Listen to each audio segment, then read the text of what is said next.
দেখতেই পাচ্ছ বন্ধুরা, খুব সুন্দর একটা মন্দির পাহাড়ের উপরে। গান চলছে জয় শ্রীরাম। পাহাড়ের উপরে খুব সুন্দর একটা মন্দির, 522টা সিঁড়ি পেয়ে এখানে উঠেছি, অসাধারণ। খুব ভালো লাগলো আজকে এই মন্দিরটা দেখে। 522টা সিঁড়ি উপরে ওঠে পাহাড়ের উপরে এই মন্দিরটা।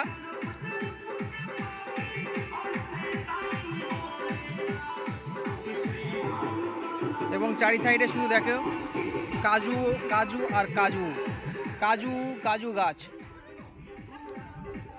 আর উপরে পাহাড়, আর আমরাও আছি পাহাড়ের উপরেই।